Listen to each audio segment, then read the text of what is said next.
by the next 1 minute, exactly 9 past the hour, I'm going to start the event proper. So on this note, colleagues, let's hang up in the room. Let's get our tea cups, let's get our coffee mugs, and let's get our water cups, and let's get ready for this edition. By exactly 9 minutes past the hour, we're going to start this meeting proper. On this note, you're welcome. Professor Polycarp, you're welcome to the meeting. We'd love to see your face while we are waiting for the audience to join us. Thank you, Prof, for coming in. Thank you. Prof, you're welcome. Thank you. Yeah.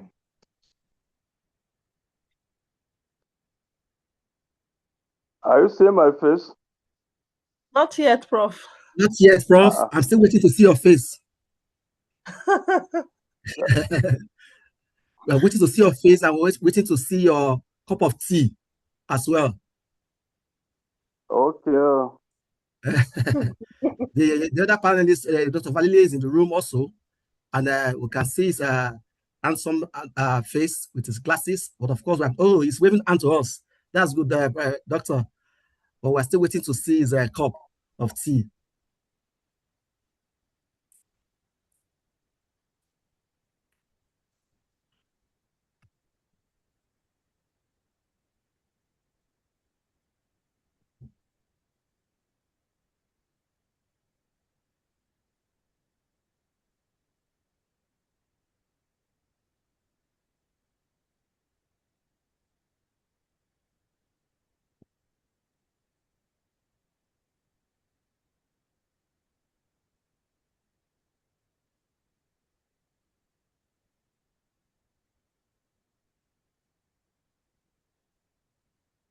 Colleagues, it's my pleasure to welcome you to this edition of ASFI Tea Time.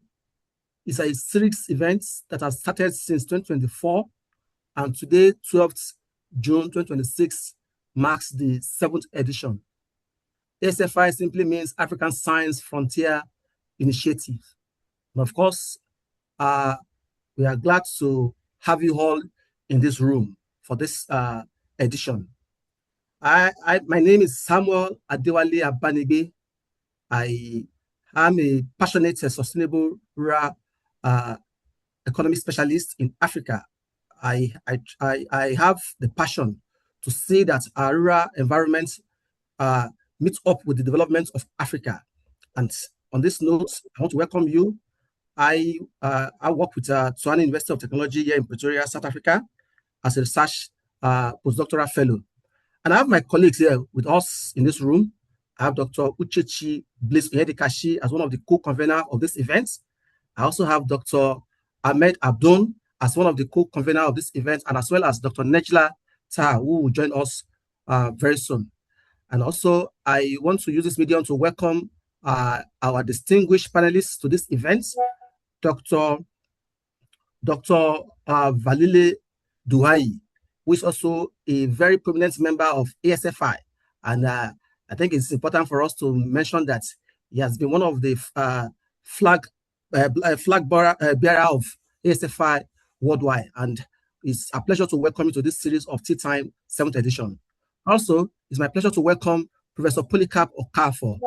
And I want to say on this note, we want to welcome every participant that have joined us in this event. And we look forward to see others to join us. Yeah, ASFI is a science frontier that has been the forefront of developing or pulling science to develop African growth. And of course, we have the convener and the founder of this frontier initiative, which is Professor Bright Nwaru. He will speak to us after now in this event. We have also we have also one of the directors of the initiative, Dr. Emma Sob, also who is going to speak to us possibly in the course of this event of this today. Then also we have Dr. Jibola Oladejo as one of the great directors of this movement. She also is all here with us, and of course, she might speak to us in the course of this event.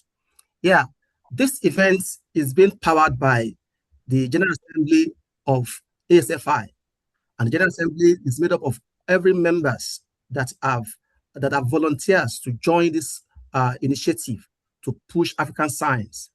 And this General Assembly is being led by Dr. Dumisani Mpache, who is the president of ASFI General Assembly. And also we have some other leaders of the General Assembly in this room. If you are one of the leaders of the General Assembly in this room, please, you can use the virtual thumb to please signify so that people, every participant here will know that we are all here. I have Dr. Edna from Tanzania as the secretary of ASFI General Assembly. We also have Dr. Uchechi Onyedekachi, who is one of the leaders in the ASFI General Assembly from Nigeria. And we also have Dr. Hamad Abdon, who is also the leaders in the ASFI General Assembly is from Sudan. We have Dr. Nejla Taha from Sudan also as one of the ASFI leadership. We have many of them in this room, and some of them will still join us. But on this note, I want to welcome us all to this event. While we continue this event, I will leave the room now to allow Dr. Abdul to give us the brief about ASFI. Dr. Abdul, over to you, please.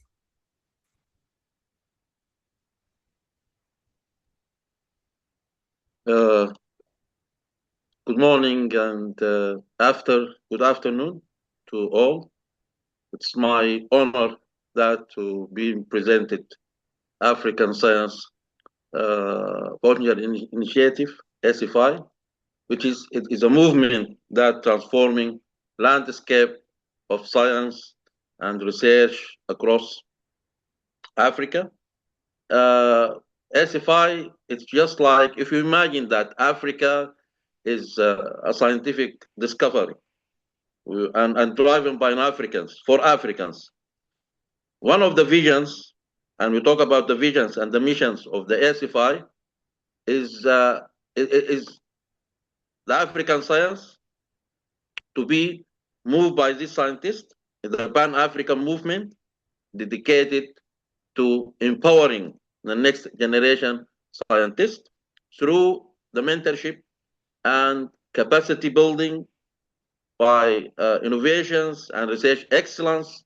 We believe that that the solutions to the Africa, there is a greatest and there is a lot of challenge from the health and education, food security, the climate change, can be found through the science.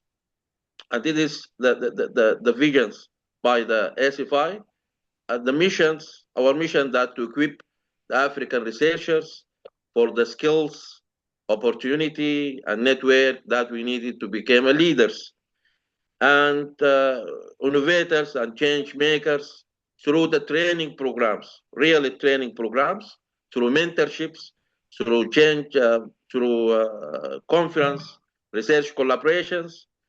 And there is a very, very interesting program started this last year, in these years, the flagship for 5-10 programs.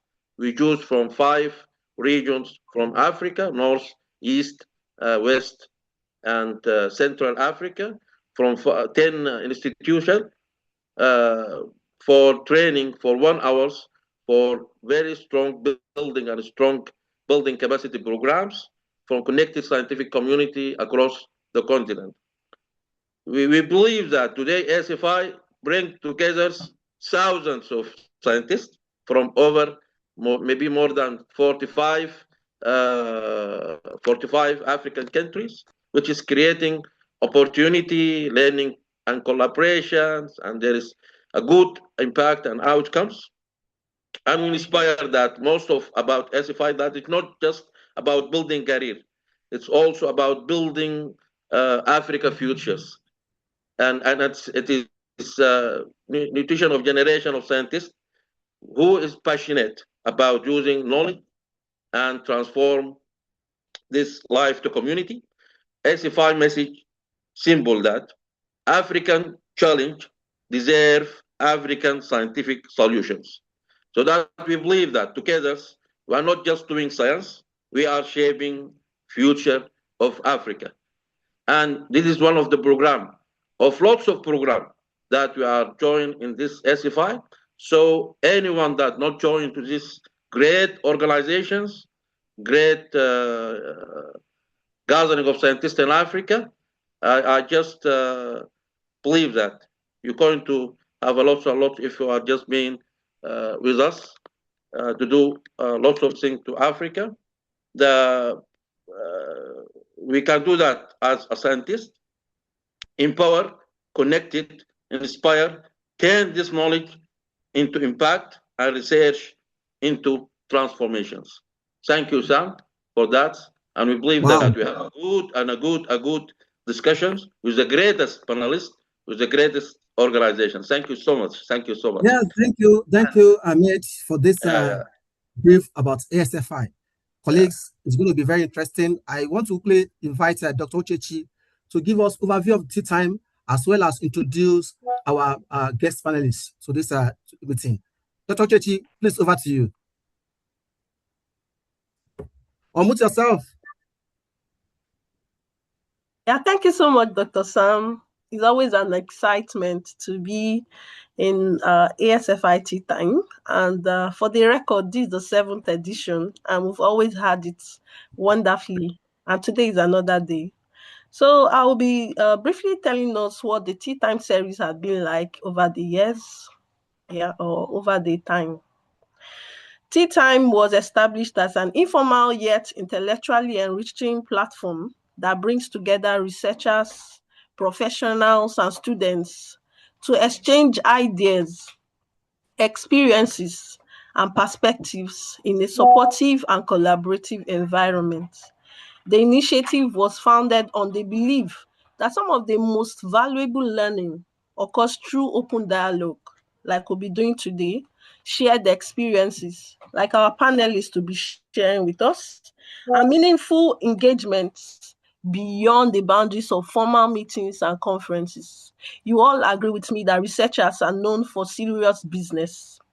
So since its inception, Tea Time has brought together participants from diverse disciplines, institutions, and regions, creating opportunities for knowledge sharing, networking, mentorship, and collaboration. Through these discussions, participants have explored a wide range of topics, exchanged practical insights, who've met a lot of people via this platform, and learned from one another's experience, enriching both their professional and academic journeys. For example, in our last edition, we talked about innovation, and that led us to meet a very experienced professor who took us through all about innovations and even how to patent them. This continued success of previous editions reflects the value of creating spaces where individuals can engage in thoughtful conversations, broaden their perspectives, and build connections across disciplines and geographical boundaries. At its core, Tea Time seeks to promote continuous learning and professional development, encourage interdisciplinary dialogue and collaboration, provide a welcoming forum for constructive discussion, and facilitate the sharing of experiences, challenges, lessons learned, and innovative approaches across Africa. By bringing together individuals with diverse expertise, perspectives, the platform aims to cultivate an environment where learning is collaborative, inclusive, and very impactful. So today, we'll continue in that same tradition. We look forward to learning from our speakers, engaging in a meaningful discussion and exchanging perspectives that can inform our professionals, academics, and research endeavors. We hope that Participants will learn with valuable insights, new connections, fresh ideas, practical takeaways that can be far enriching, applied within their own context, because we come from various backgrounds here, while also strengthening the spirit of collaboration that lies at the heart of Tea Time series. So together, colleagues, that's an overview of Tea Time and more. Just sit back and engage. I'm sure you have a lot more to add to all that I've said. But shortly before we start our interaction, I'm going to be introducing our guest panelists.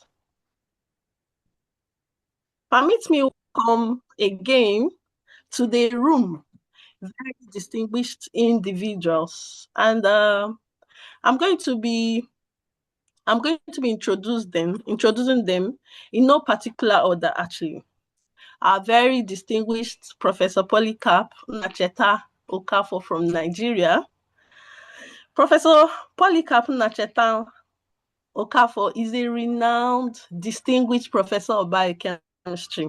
I want to share with us in the room that this is my very own professor, academic leader, researcher, and mentor, whose contributions have significantly shaped scientific education and research development in Nigeria. And I'll tell you why. He has decades of experience in higher education, not just biochemistry. He has served in several strategic leadership positions at Michael Opera University of Agriculture, including the Dean of the College of Natural Sciences. He has also been a Director of Academic Planning, the head of the Department of Biochemistry in the same university. He is a respected scholar in biomedical and environmental toxicology. I think if he gets enough time, I'm sure he'll be sharing with us a lot about Gary that is often consumed here in Nigeria. Professor Okafor's work has contributed to advancing research in food safety, I told you about Gary, and cyanide, nutrition, environmental health, toxicology, and sustainable development.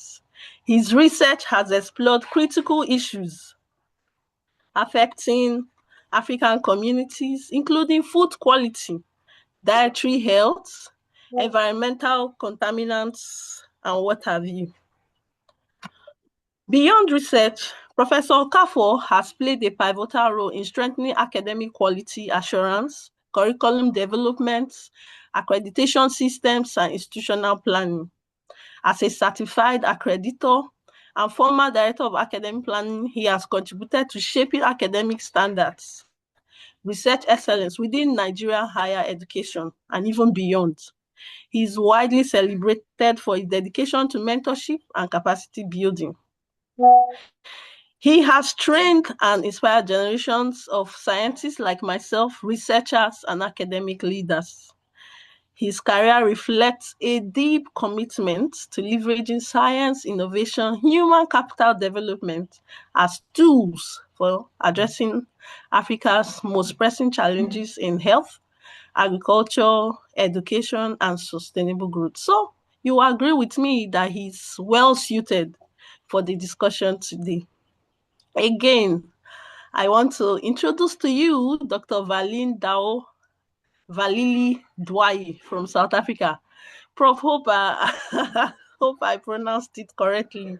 Yeah, Dr. Valili Dwai is an internationally engaged higher education strategist, very correct, science diplomacy advocate, academic leader. In fact, I'll call him a leader par excellence. He's someone who will teach you about leadership, and you find out that you don't get that kind of definition in the dictionary. He has helped in shaping conversations around global engagements, knowledge equity, innovation-driven development in Africa. He currently serves as a senior director of the Center for Global Exchange at the Central University of Technology, where he leads initiatives that strengthen international partnerships, research collaborations, institutional transformation, global academic engagement, all for the Africa we want. His work sits at the intersection of higher education, innovation, ecosystems, governance, international development. Dr. Douayi is widely recognized for his thought leadership on internationalization, epistemic justice, and Africa's place within global knowledge systems. Please, if you don't have your biro, I don't have a writing pad beside you, I will advise that you do that, because you'll be going home with so much that I think you should write them down.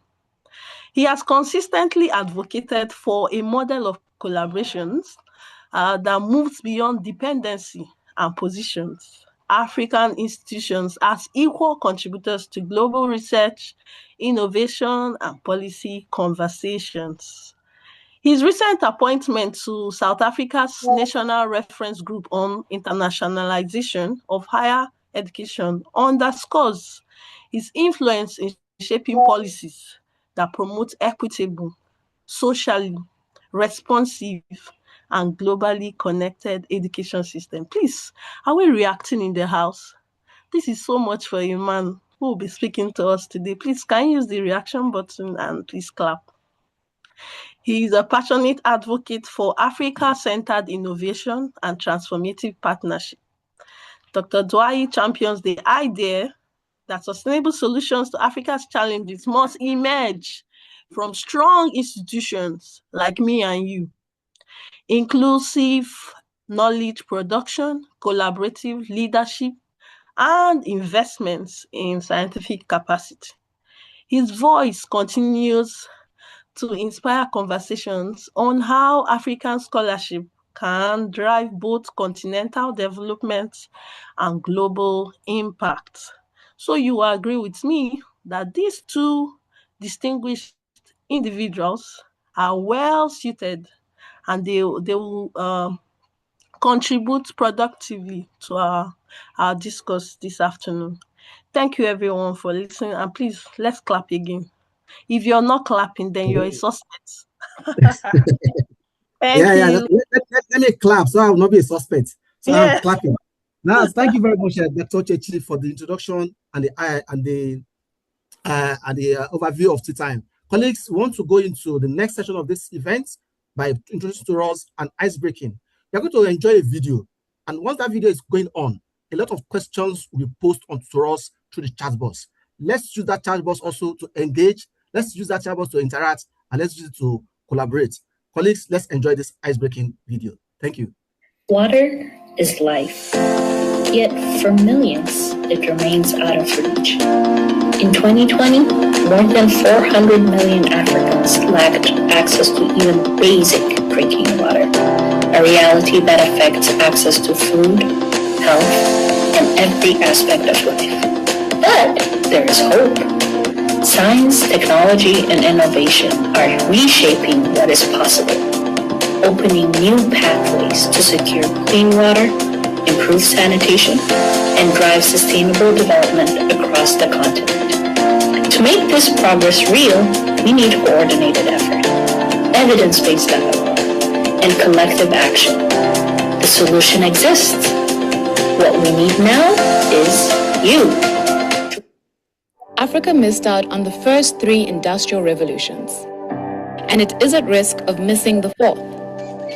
If decisive action is not taken, the digital revolution will not only reinforce the existing divides, but create new ones. But where there are challenges, there are also solutions. Digitization brings an opportunity for the continent from Cape Town to Cairo to leapfrog to sustainable development. Digitization is also an opportunity to strengthen institutions, promoting transparency and efficiency, which is a key success factor to generate sustainable and inclusive economic growth and prosperity. In the digital world, 70% of the jobs will require science, technology, engineering, and math, STEM. That means for Africa to realize the promise of the 4th industrial revolution, it will need to invest in STEM education. But that's just the beginning. Investment is also needed in research and development to create environments that promote African innovation. and to help innovators to more aggressively pursue intellectual property rights. Because make no mistake, talent in innovation already exists in Africa, but patent registrations can be too complicated and cost prohibitive. Let us leverage IPR to harness the power of innovation for sustainable development.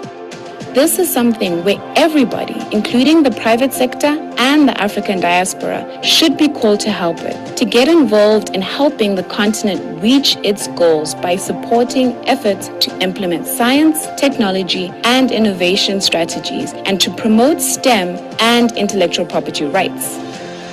Science, technology, and innovation will also be critical to close the gender gap and ensure cohesive and inclusive societies. Leaders will not only need to believe in women and girls, but also to invest in their success. Preparing for the future is impossible if half the population is being denied the opportunities that will help them find solutions. When it comes to science, technology, and innovation, the future is here. And while there are challenges that lie ahead, the time to act is now, for Africa to invest in its people and to allow the next generation to prosper. Join us. Let's build the Africa we want. Let's build the future the world needs.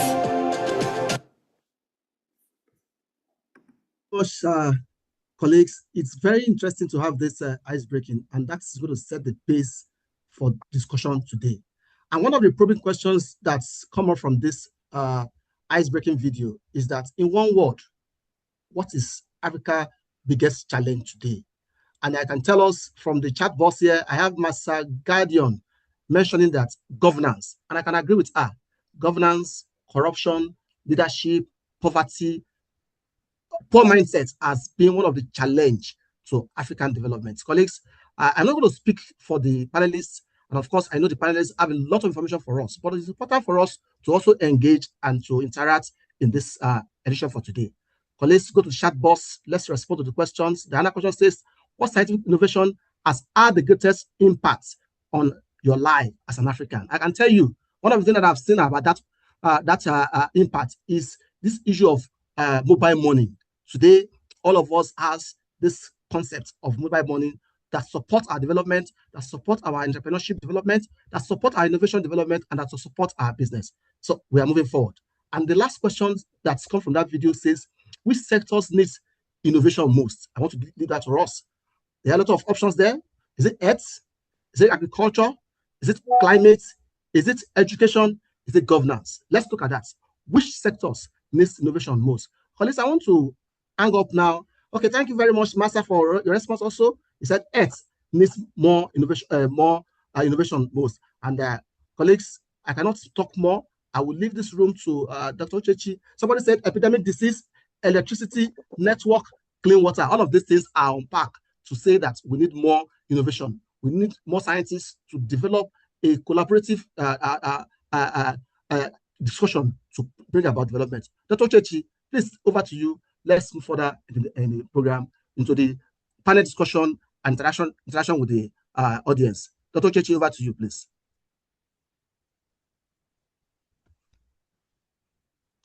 Dr. Chechi.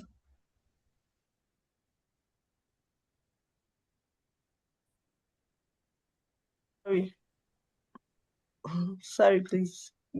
Yeah. Okay. Yeah, thank you so much, Dr. Sam. Like I often say, it's always a delight to be in ASFI meetings like this.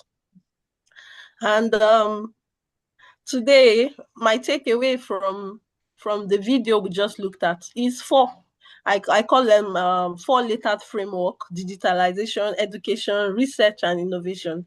And like you said, our panelists today, they will do justice to all of this. And I think that at the end of our meeting today, we'll have answers to those questions you used to tickle our minds. Thank you again, Dr. Sam.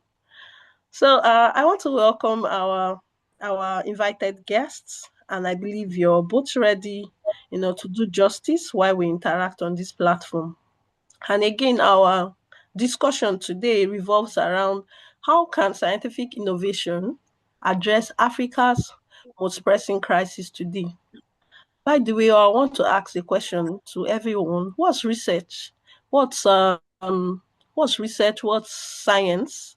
Whether you're in any of these areas, STEM, if it does not make impact, if it does not solve the African crisis, if it does not lead to the realization of the Africa we want, and that's the reason why we are here this afternoon. So over to you, Professor Okafor. I just want to ask, Africa continues to face food insecurity despite its vast agricultural potential.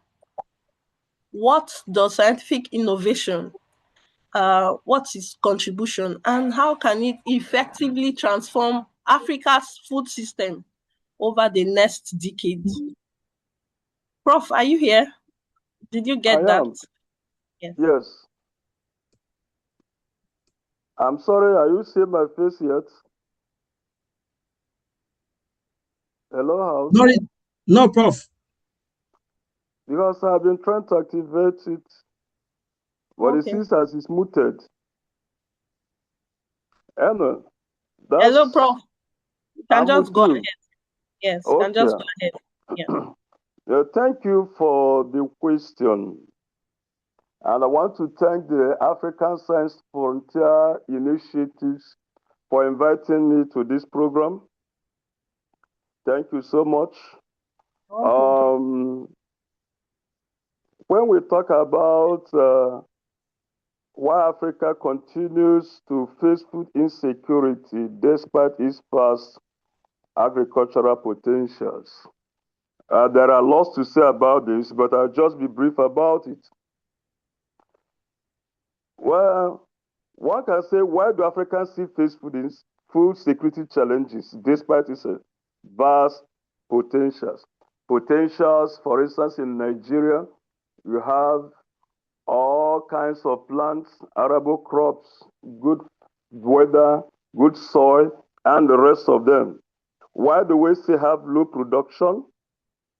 Is it due to technology employed, post-harvest losses, climate change or climate variability, and other factors? Well, in Nigeria, for instance, one of the greatest challenges we have is the so-called insecurity. Insecurity in Nigeria have contributed to loss of productivity and post-harvest losses. And so to start, by the way, if one is talking of innovation, with the level of insecurity in Nigeria today, nobody can be talking of innovation, whether scientific or thereabouts, because as I speak with you now, it is difficult for farmers, even with the little technology we have, to go to the farms this day because of insecurity. And so even if you make innovations, those innovations will not amount to anything. Again, the issue of insecurity has made farmers not even to process their harvest, not even to go and bring it from the farms and the rest of them. So just like somebody has said, the issue of governance. Until we get it right with the governance in Africa, the issue of science innovation remains an illusion. It will remain an illusion in a place like Nigeria. Until we get the issue of governance right, we found out that none is going to pay attention to some of the things we do. Now, let me also say, like things of climate change, yeah, we can go ahead and talk of AI-driven agriculture and the rest of them. Those things are good. But I want to draw our attention that science innovation is not something rocket science in a place like Nigeria. And I have my reasons. Innovation is in Nigerians' blood, whether science or whatever. But the governance has made virtually everything impossible for certain things to develop. For instance, in Nigeria, you can't think of government-owned refineries. But in oil-producing countries, you find technicians having modular refineries, and government keep on crushing them. Such modular refineries and those who operate them are the things that one would have, built up into innovation ecosystem to be able to drive the economy of the country, including science and the rest of them. I also want to leave you with a question, which I will ask. During the Nigerian Biafran Civil War, the Biafrans, with little or not much, were able to devise their missile called Ogbunigwe. And if such innovations were paid attention to, today Nigeria would have developed scientifically and technologically, weapons that will outweigh that of what the bandits and the rest of them are using to terrorize Nigeria today. So science and innovation will remain an illusion until the issue of governance is properly addressed in Nigeria. So asking for why maybe the food security challenges are high in Nigeria, it is the issue of governance negligence, and negligence in the place of science and technology. Thank you. Thank you so much, Prof. That was really to the point, because I believe and I agree with you that the issue of insecurity is really a big challenge. And what can innovation be when there is no security of lives and property? And you may also like to know that currently we have an open call for papers in that regards. And I know a lot of people also make contributions.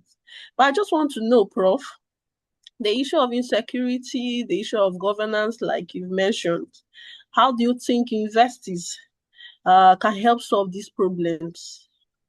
Can they do that by creating businesses, jobs? I don't know. Well, how do you think we can start creating solutions for this particular problem? Yes, universities can create solutions. First of all, by being honest in ourselves and to ourselves.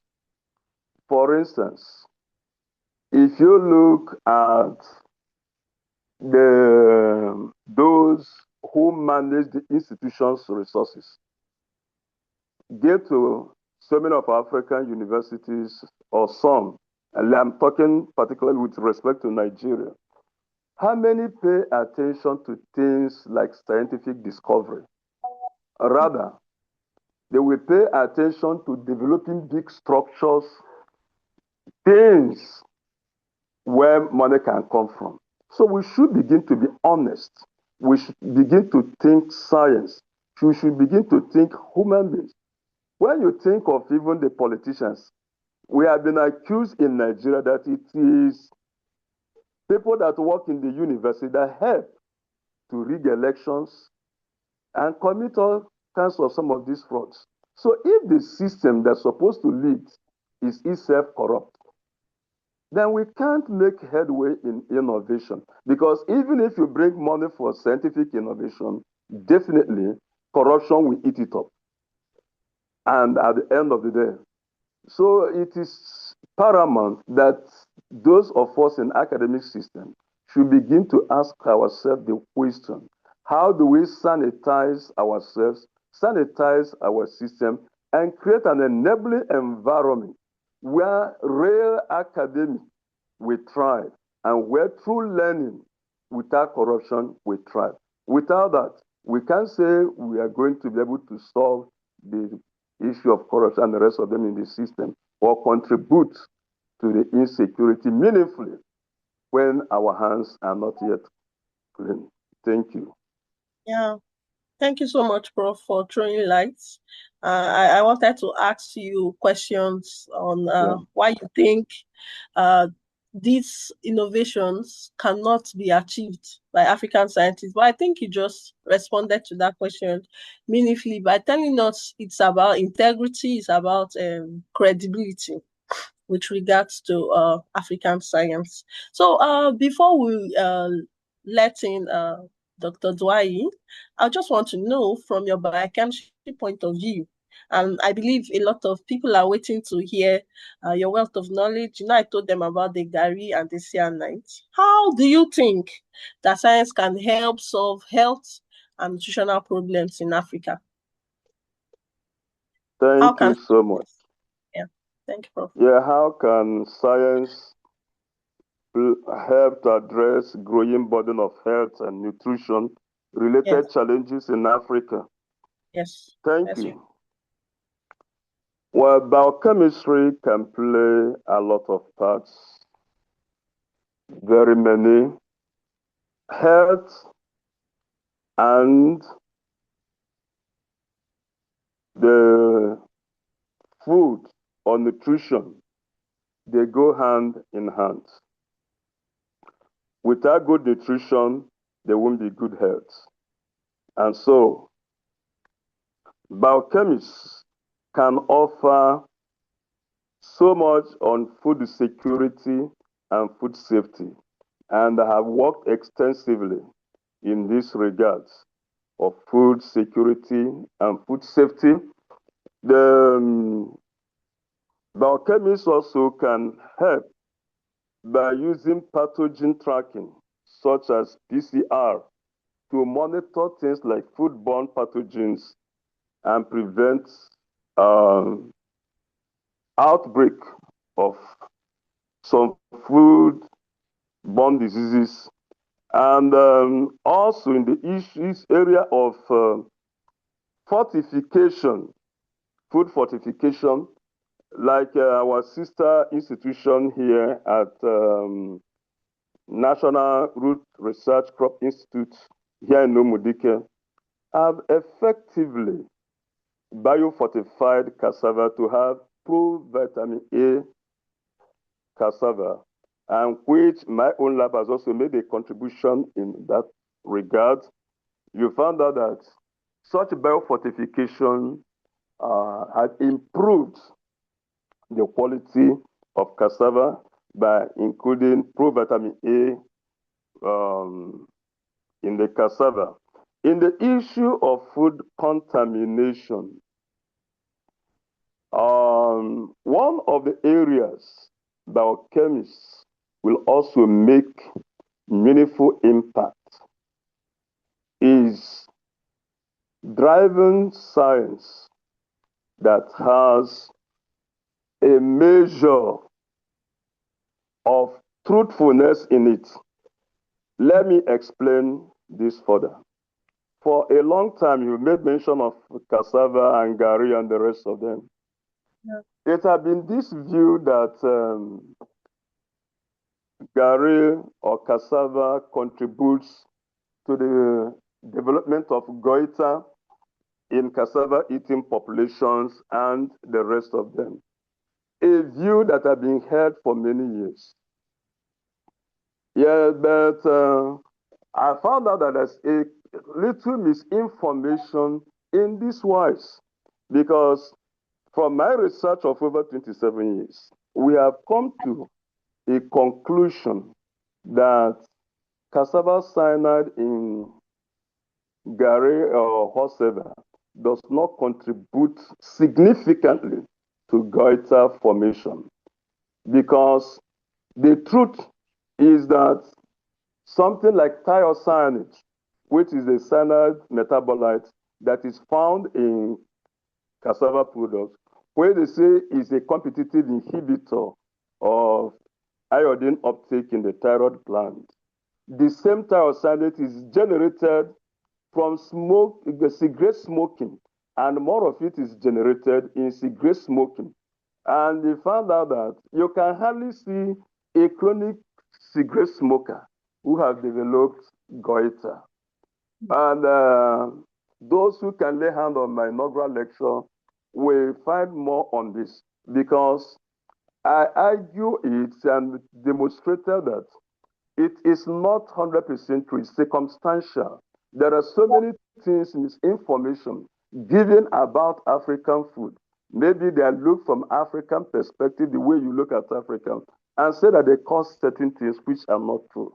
And I've shown it without doubt that if cigarette smoking that generates a lot of thiocyanate could not contribute significantly to goiter formation, therefore, it is not the thiocyanate from cassava that contributes to the formation of goiter. Rather, we should focus on iodine deficiency, which is a major contribution of my work in this regard.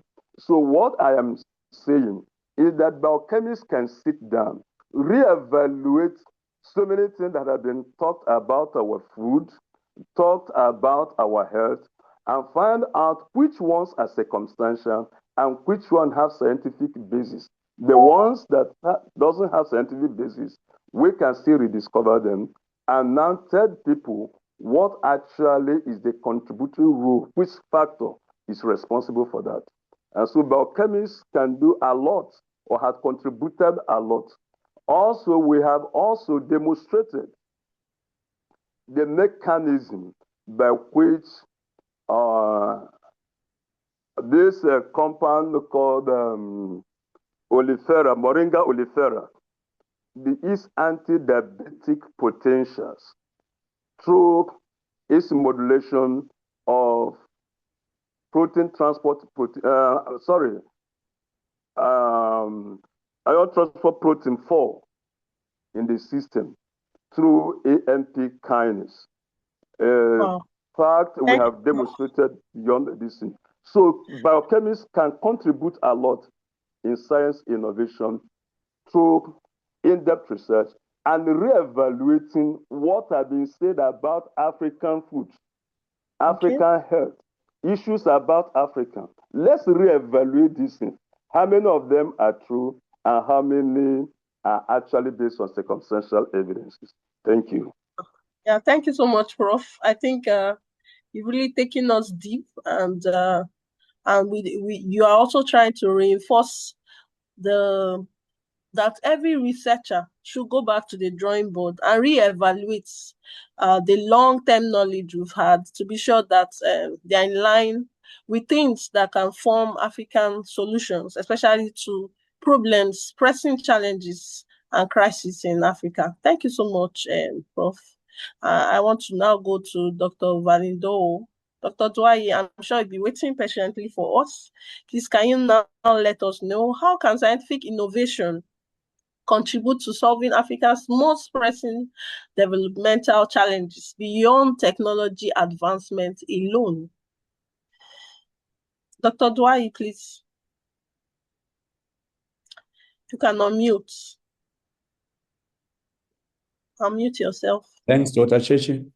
Again, Yes. I must thank the organizers of this seminar for inviting me to participate in this platform.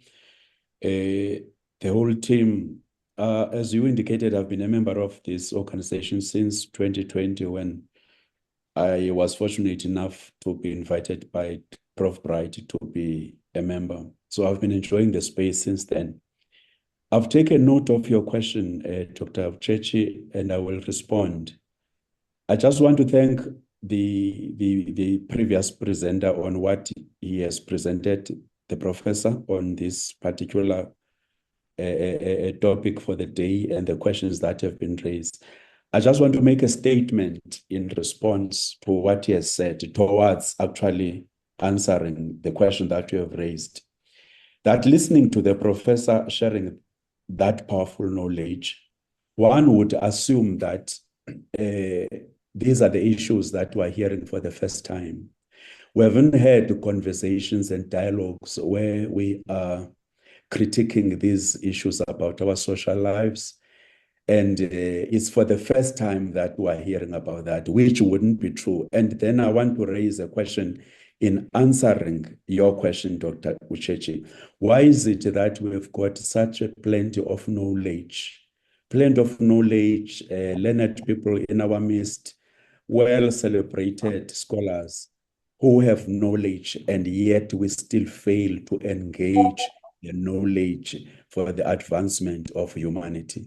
That question is exactly in line with the question that you have just raised, Dr. Uchechi. How can scientific knowledge contribute to solving Africa's most pressing developmental challenges beyond technological advancement alone? I just want to cite what Chinua Achebe says in the book, Things Fall Apart, as a way of perhaps trying to introduce how I'm going to respond to your question. Chinua Achebe says, a man who calls his kinsmen to a feast does not do so to save them from starving. They all have food in their own homes. Mhm. When we gather together in the moonlit village ground, it is not because of the moon. Every man can see it in his own compound. We come together because it is good for kinsmen to do so. Close quote.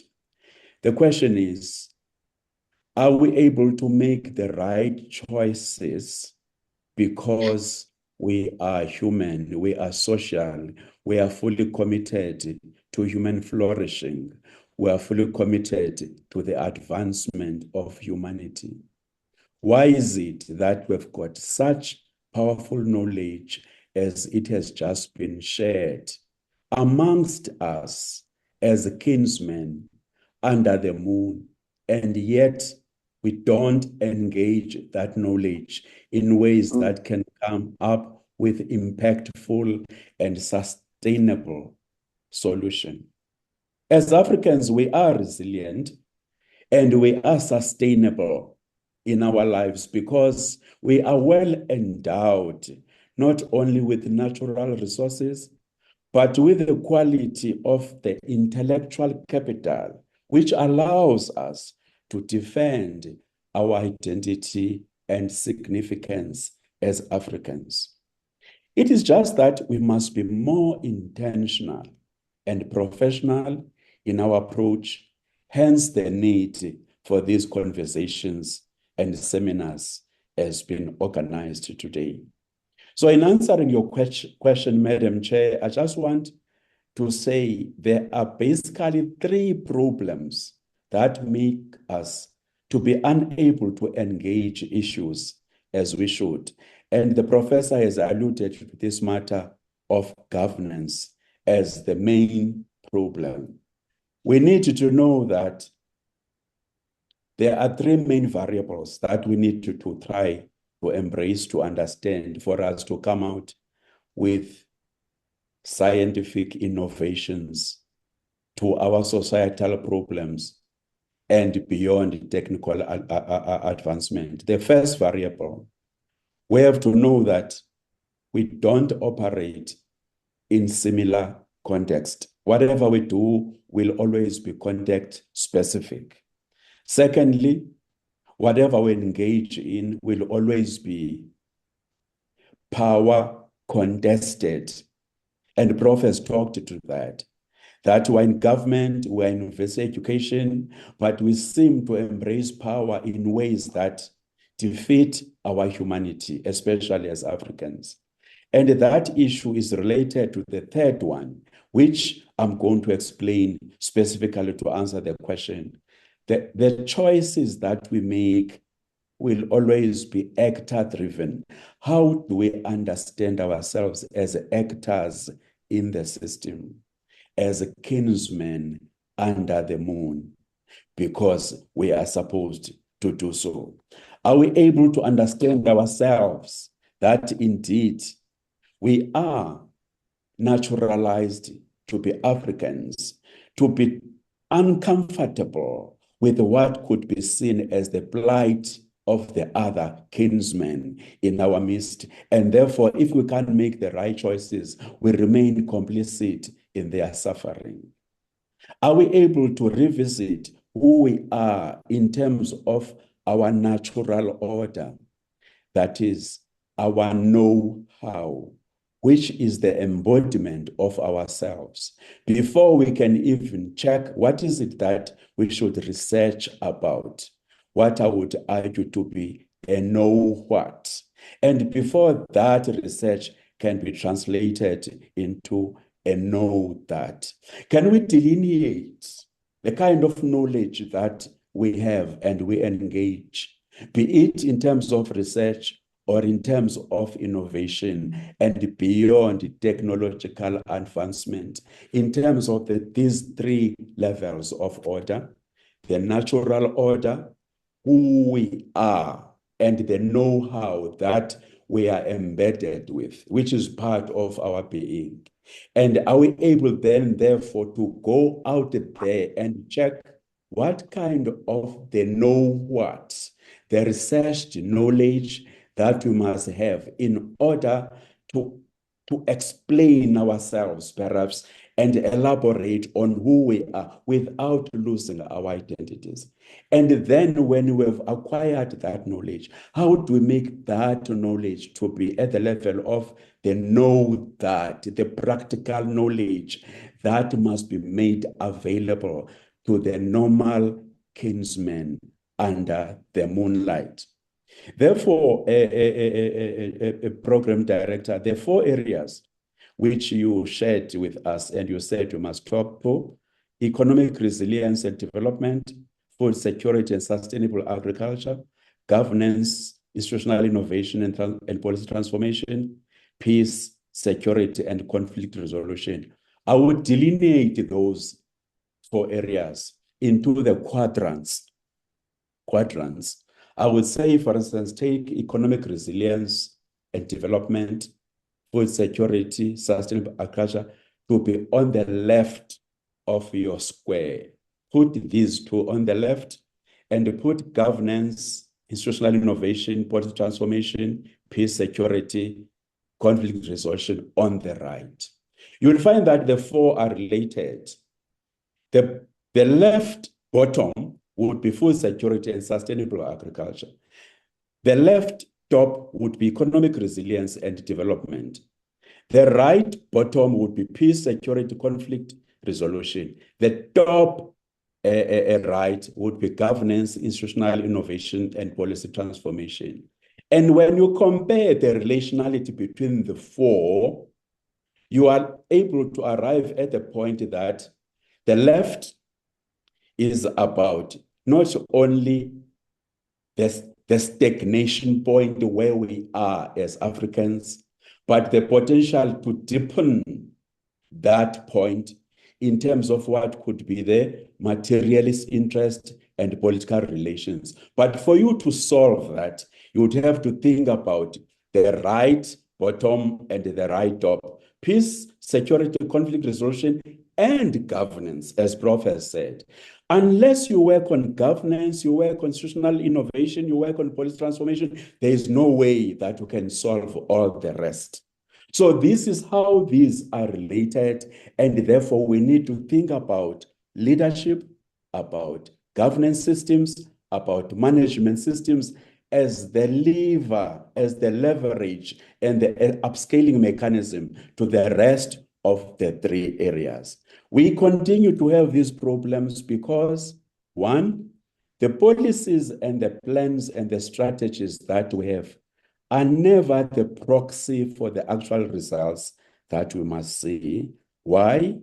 It's because, 2, whatever we do is always contested at the level of the norms, the values, and standards in terms of what we believe in.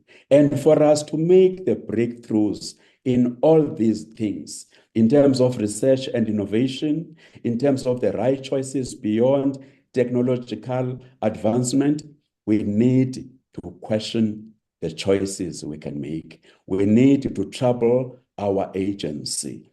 And this agency can only work well if we know that there is always a dichotomy of subject and object.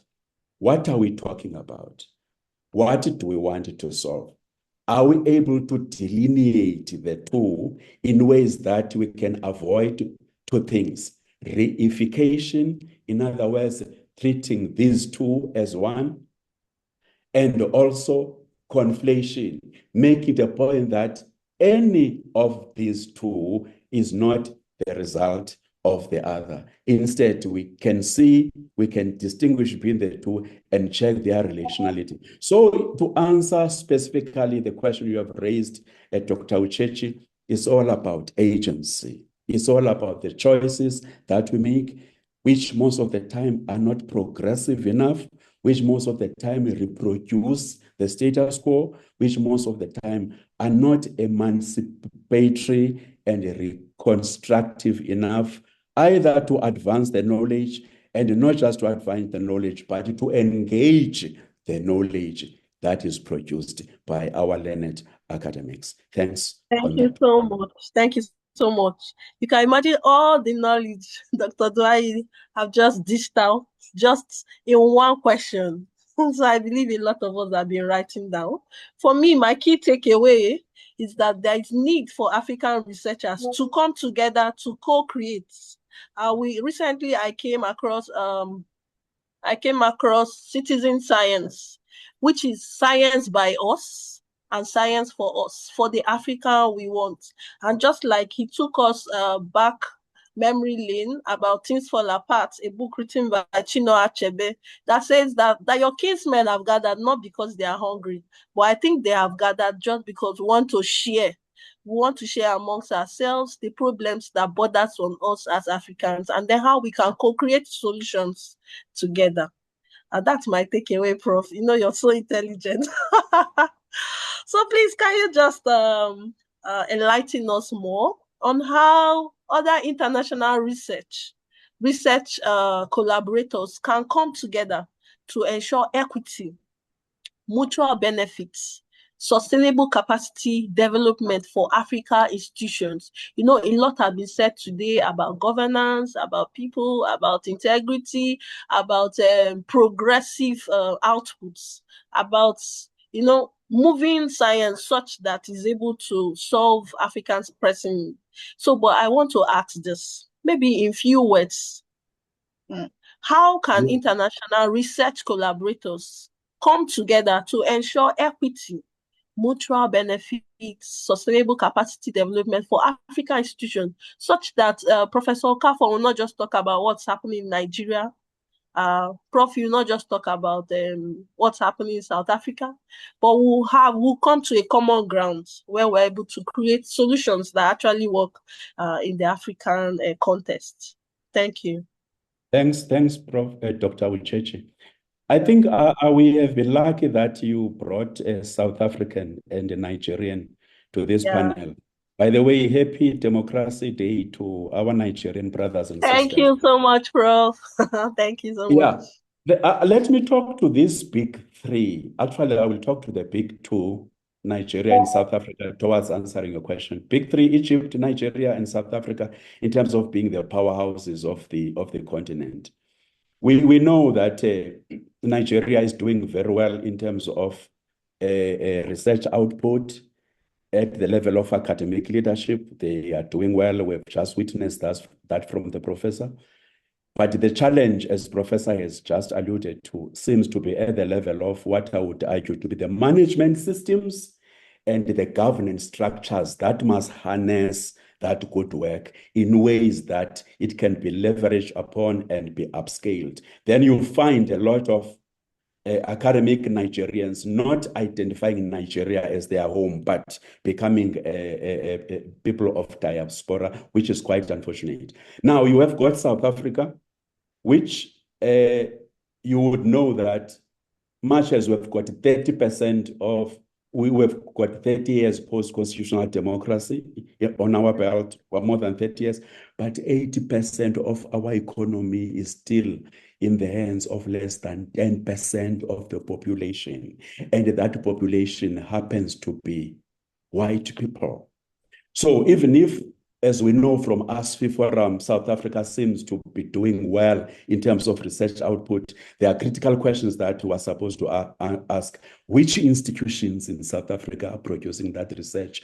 And how many of the researchers on the ground would be argued to be the indigenous South Africans? Now you begin to see where the problems are, that you've got both Nigeria and South Africa doing well in terms of research output, but there are endemic challenges of governance, as Professor has said, which I would argue to be the second and the third level above, the level of management systems and the level of the governance structures. Management systems, where there should be policies and strategies per institution, governance structures, where there should be policies and frameworks in terms of the state. Specifically to your question, I hope you all know that there is Africa Charter for Transformative Research Collaboration. We discussed this charter at the Times Higher Education Summit in Nairobi, Kenya, March this year, where we were trying to say, we've got this regulatory framework that all of us must understand and abide by. So technically, to answer your question, we need to have researchers coming together as communities of practice in terms of their discipline orientations or preparedness, while also trying to make the point that we can embrace and adopt multi, inter, and transdisciplinary projects. As an example, at ASFI last year, there is a group of scholars, of which I was a part, who produced 3 papers, and these papers have been published in the ASFI journal. The first paper is critiquing the notion of transformative leadership in Africa and suggesting 4 principles that if we could abide by those principles, indeed, we would deliver on the kind of Africa we want. You can get that paper. I'm a leader in that project. We are sharing 4 principles there. First principle, the question of integrity. The second principle, the question of authenticity. The third principle, the question of taking a stand on the matter, being the cause in the matter. And the fourth principle, the idea of living for a vision that is bigger than self. So there's that paper available in the ASFI journal. It explains, it demonstrates what it is to have transformative leadership in Africa through a multidisciplinary approach, because the people who produced that paper were from different discipline background. There's a second paper which is focusing on the power of economics, the factors that tend to constrain the access of a girl child to school education. That paper is written by scholars from multidiscipline. It's an example of a community of practice, people coming together, sharing their knowledge, coming out with a solution which would never be produced by each one of them if they were still located in their individual discipline. The third paper, which I produced with some of the members here, like Dr.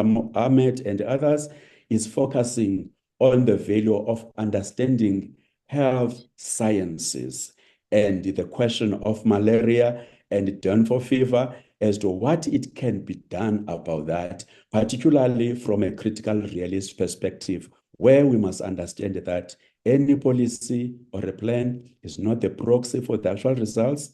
We need to understand the cultural systems, the values, norms, and standards that are professed by that policy for us to make the right choices at the level of agency. Thanks, Dr. Uchechi. Well, thank you so much, Dr. Dwai, for that powerful insight. Again, I take home today that researchers need to start coming together to do interdisciplinary studies, research, like some of those you have mentioned to us today. And the issue of authenticity came again, just like Professor Kafo rightly said, the issue of integrity, the issue of authenticity. And then you also mentioned that the idea of living for a vision that is bigger than self. I think we should begin as African researchers to look beyond where we are and start looking at how we can become better versions of ourselves so that we can compete effectively on the global scene. So, but because of our time, we have a lot to have discussed today. I want us to quickly move to our interactive sessions. But before we leave our dear speakers, I just want us to hear from them. Just in one word, please, Prof. Just one word, Professor Okafo, if you're still here with us, Dr. Dwai. What is the biggest crisis facing Africa today that science innovation can help solve? What do you think the biggest crisis Africa is facing, apart from the issue of governance and insecurity, which you have shared with us, with regard to science and research?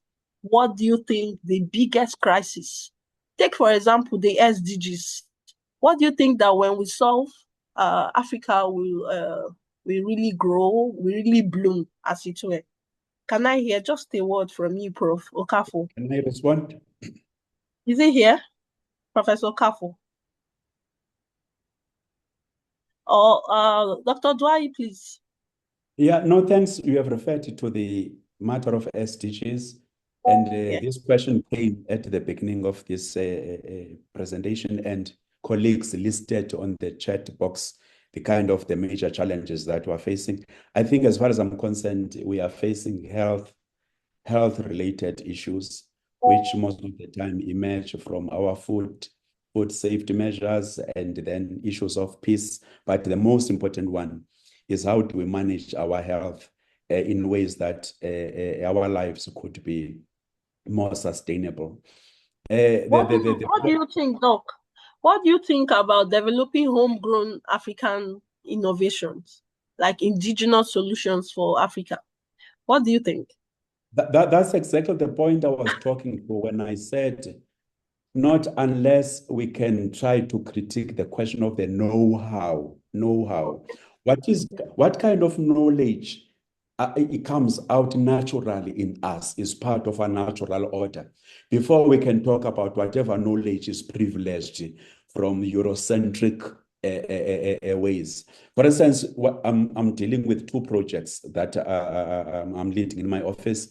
The first one is on reclaiming the African voice and agency in navigating the global North engagements. That is the first project. The second one is reclaiming the epistemologies of the global South. That's all about promoting the indigenous knowledge systems. We can't try to be people that we are not.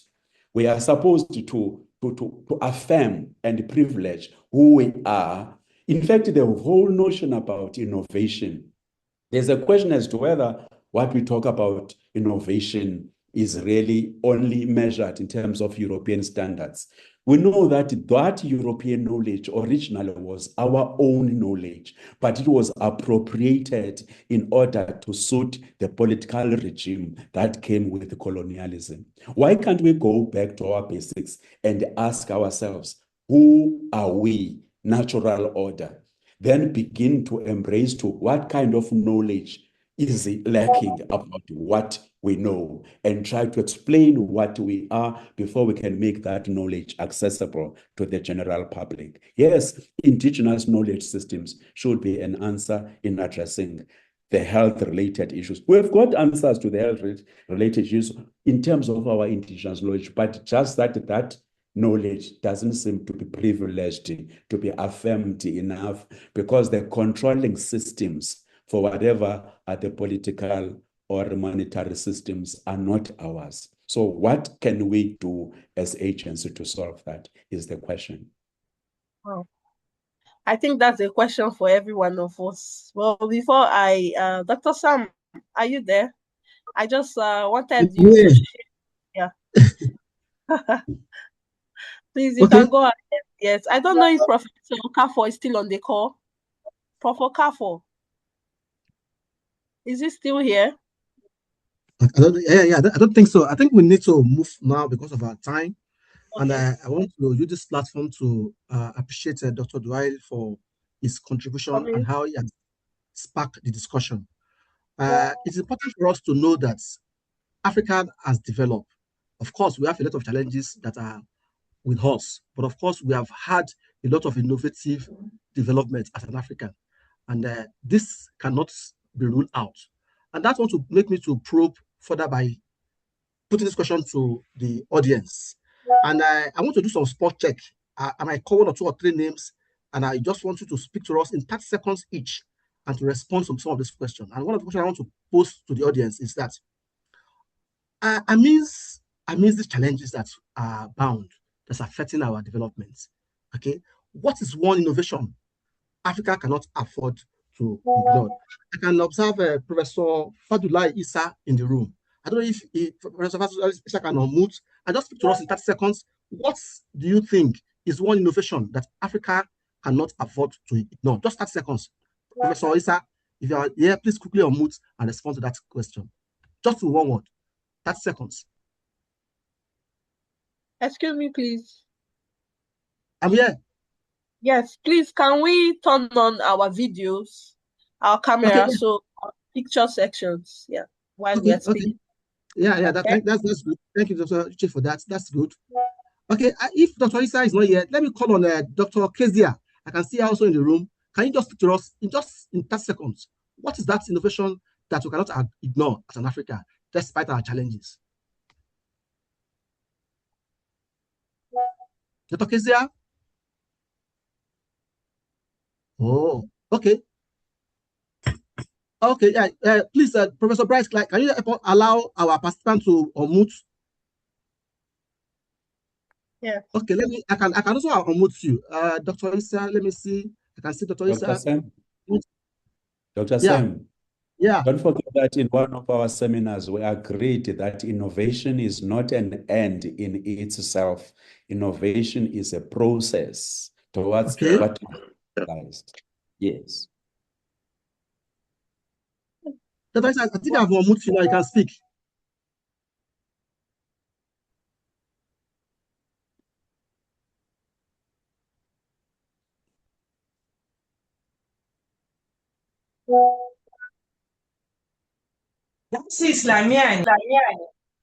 Okay. Can you assist me to unmute Professor Issa? I think I'm getting this. Okay, it's unmute now. You can speak. Yes, thank you. Good morning, everyone. Can I have the question again? I didn't get because of the question is just that despite our challenges, we cannot rule out the fact that Africa has evolved innovation. So I'm now asking that what is that one innovation that Africa cannot afford to ignore despite our challenges as an African? What is that one innovation that we cannot ignore? In your only view, Prof. Thank you. I was thinking I will have opportunity to make to air my comments or views about the presentation, but since this is a specific question, I think the issue of weak STI system. Our STI system is, you all agree with me that it is weak, and we can't afford to close our eyes to that. Every effort should be made in such a manner that we deepen our STI, science, technology, and innovation. Our institutions, most of them are just there in names. The output is not commensurate with the allocated budget. We cry for budget allocation, that it is small. But the truth of the matter is that how do we utilize even the little one? We can't see them. Maybe that is what some people call governance system. But to be specific, it is about the fact that our science, technology, and innovation system still remains weak. Whatever praise we want to give ourselves that we are trying. Sincerely, it is still a very low percentage compared to the potentials that we have. Thank you very much. You gave me 30 seconds. I don't know if I've exceeded. You have spent that 30 seconds, and I know if I like to continue talking, you're going to give us a lot of information. Dr. Kezia, can you quickly unmute and speak? Just 30 seconds. I can see that you also want to speak to us as regards this question. And while you are doing that, I also want to invite Professor Bright. Yes, thank you, Dr. Samuel. Thank you, Dr. Samuel. Kezia. Now I'm able to. Yes, thank you very much for this opportunity. Yes, in terms of innovation, innovation for Africa needs to, I think the right path should be co-creation at every level, whether it's at collaboration in terms of researchers, whether it's collaboration in terms of the partners that we need to engage, not just the academics, but the industry. You need to engage the civil society organization. So we need to make sure that value chain is increased. If you increase that, then innovation can pick up. And as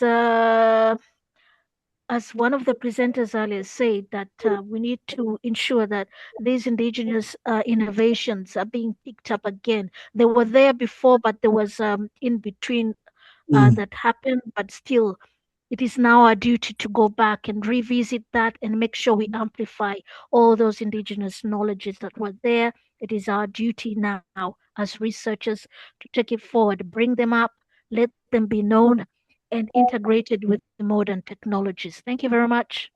Thank you, Dr. Kezia. I want to quickly unpack this event, and I want to bring in Professor Bright Nwaru, the founder of African Science Frontier Innovation Initiatives. Sorry, my head is about innovation today. I don't know why I'm talking about innovation. Professor Bright, please, can you come up and unpack some of this discussion that we have had? But one key thing that I want you to speak to us again, while we are giving you about 1 or 2 minutes to quickly unpack all of this discussion, is that give us one message for young African scientists, and how should Africa look like in 2040 in terms of innovation development through Africans and by Africans. Professor Bright, please, you can have the floor. Well, thank you very much, everyone, the panelists, the moderators. You hear me clearly? Yeah, sure. All right. I mean, your question is not even one day question to answer, but it's really concerning that personally I wouldn't pick one innovation and I say this is it for Africa, because we have multiple problems. We have multiple problems, and then these problems are not uniform across African countries. They are not uniform. I think different countries have different issues, but there is an aspect that has been mentioned today by the two speakers, and that is the fact that governance is critical. And I tell you, it says that a leader is a person who has followers. And so you need to, as a leader, at any level, to carry along those who are your subject. Subject in quote, meaning you're leading your people.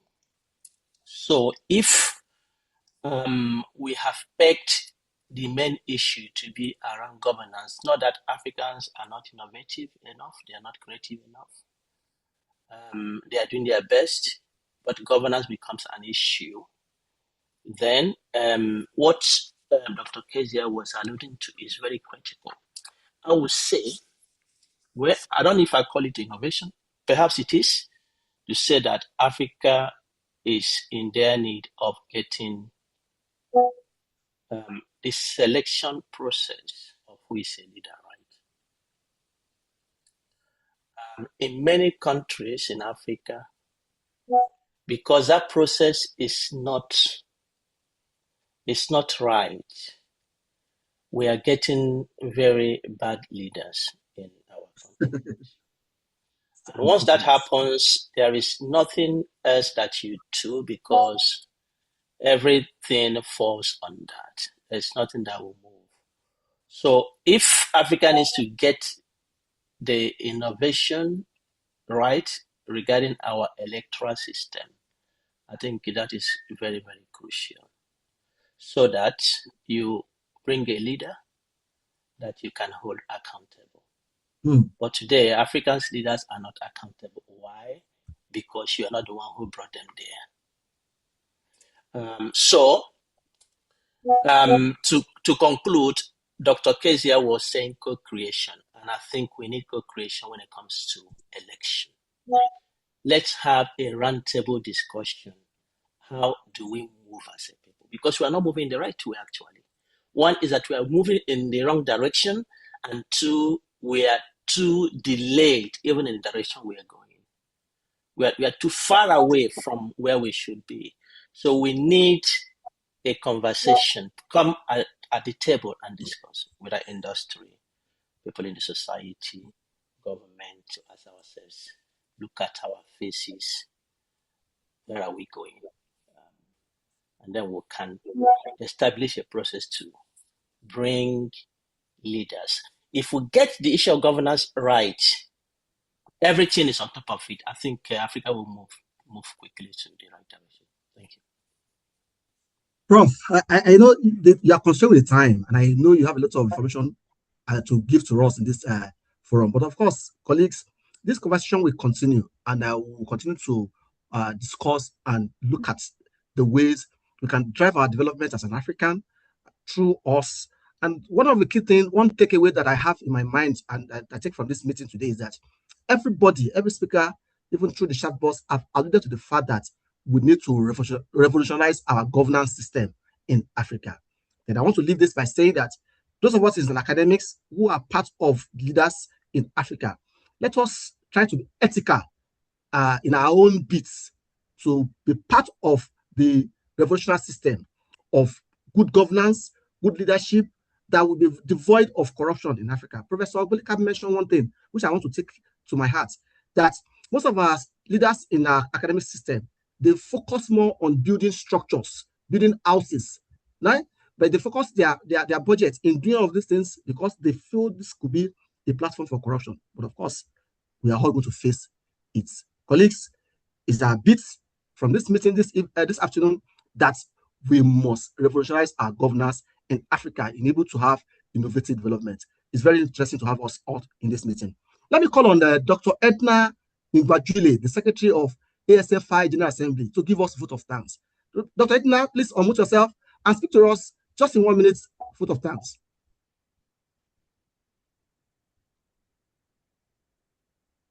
Dr. Edna?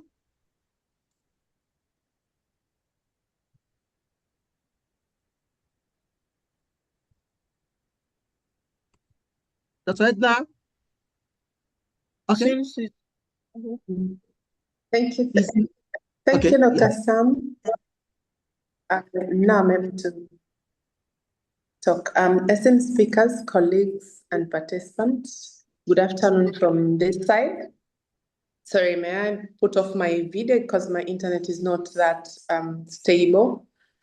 So as we come to this end of this enlightening session on how scientific innovation can address Africa's most pressing crisis, it is my pleasure to offer a vote of thanks. First and foremost, I would like to express our sincere gratitude to our speaker, Professor Polycarp and Dr. Valile. Thank you for sharing your expertise, insight, and experience with us. Your talks have challenged us to think differently, inspired us to embrace innovation, and reminded us that science and technology have a critical role in addressing Africa's challenges, from insecurity, governance, authenticity, health, to climate change and economic development. We are grateful for your time, your efforts invested in preparing and delivering such a thought-provoking contribution. We also extend our appreciation to the organizers, moderators, Sam and Uchechi, and all those who work behind the scenes to make this event possible. Your dedication and commitment have ensured a successful and engaging discussion.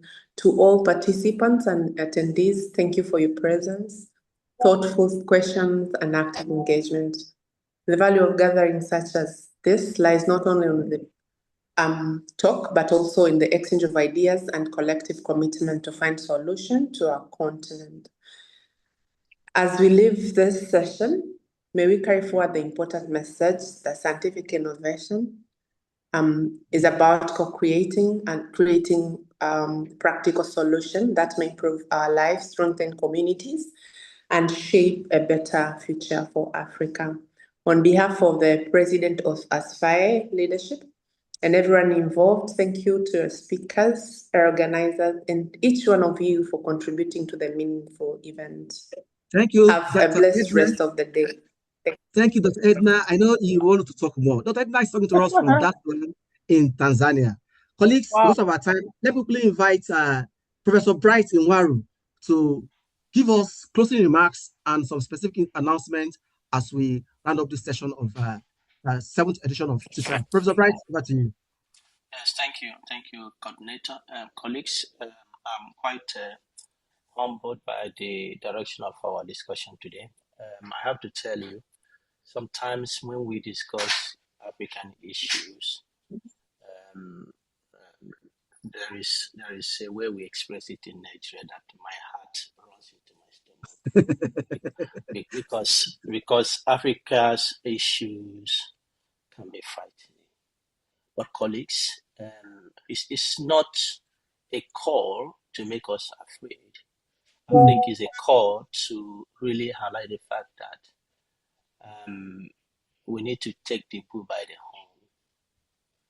Don't wait until the government of your country is overthrown, because it may not happen. There is a song we used to hear when we were quite little. It says, "Brighten the corner where you are." What are you doing at your corner? You're a teacher in your class. What are you impacting? What are you leaving behind for the next generation? What is your legacy? What will you be known for? Because some of us come into this world and we go unannounced, and that is it. But you can make a decision today that I'm not going unannounced. I will brighten my corner.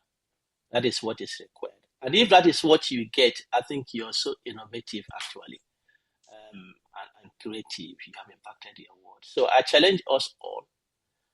ASFI, for me, is a testament that if we unite and we are determined as a people, we can go far. And there is really nothing that can stop us. For an organization to be at this level we are, for 6 years now running, no external funding of whatsoever, but we are growing from strength to strength. I think that is the African spirit we all have to incorporate. And I believe that we all can begin to become champions, even from our little corner. So thank you, organizers. This is a continuing conversation, and I believe that we have more to say. Before I release you, I have to bring this to your notice. What we have, as we aim to contribute our own quota, the ASFI 510 program 2027 is announced. Some of you are coming from institutions that would like to participate in this program. It's only not even up to 6 months since we started, and we can see that the impact is enormous. There are testimonials of people who have come under this program for this first edition this year, who are testifying. Had they known, they would have been part of ASFI before now. So I just want to encourage you, if your institution is not participating this year, please reach out to your institutional representatives. Let them submit application so that you can be part of this. It is a program organized for African institutions, and I believe that your institution can benefit from it. And then, yes, Dr. Uchechi alluded to this when Prof. Polycarp was talking about the issue of insecurity, kidnapping for ransom. ASFI and its different channels, like our journal, all aimed at elevating the African voice, the issues bothering African. And I have mentioned this to some of the groups I've spoken during the week, that when it comes to kidnapping for ransom in Africa, it's a problem that affects every discipline, every human being that is living within that continent. So please, put something up. You can prepare an opinion paper, perspective paper, a review paper, original paper, a commentary, bring it on, because our goal is to provide a holistic perspective to this issue. We have only 4 days to the end of this call, 15th of June, for the abstract submission. And we're getting lots of submissions already, and that is quite interesting. Please, we need more. We need more. We invite you to add your voice to this. And then the actual call for the ASFI annual multidisciplinary conference and bootcamp is still on. Please come and join other colleagues so that we can share knowledge, we can share our burdens in this conference as well. I see the theme is some of the things we have alluded today: mobilizing the quadruple helix, co-creating Africa's future. Your abstract will add voice and value to this conference. So please take the opportunity. It doesn't matter whether it is a completed work, it's a work in progress, they are all welcome. And then, yes, the ASFI Research Journal is open for continuous manuscript submission. So please bring your manuscript. We are growing.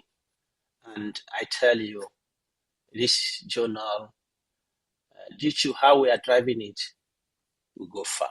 We'll go far. Please bring your papers.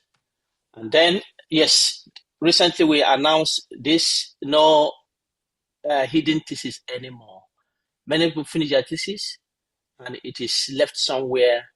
They can't even retrieve it themselves. But you see, knowledge is knowledge. We can't waste knowledge. You can't spend 6 months. You can't spend 1 year. You can't spend 2 years, 3 years to research knowledge, and it ends in a place you can't find it. So ASFI Research Journal has created a place where you can leave it there. Bring it on, leave it there, so that those who are coming behind, those who are in different parts of the world, will know that you came and you also contributed your part. Well, no knowledge is little. Somebody can benefit from what you have done. So please go to our website and read more about this so that you can get your thesis published. It doesn't matter how long ago it was defended, submitted, accepted. We are happy to help you publish it out there. And then our courses, making sense of data, is still ongoing. Please bring your applications so that you can join this year's edition. And then also the Art of Science Leadership. We say leader. If you have people around you, you are a leader. Or you can develop yourself to be a leader.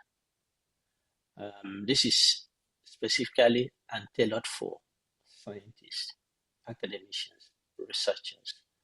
How can you make your corner a better place for yourself and for others?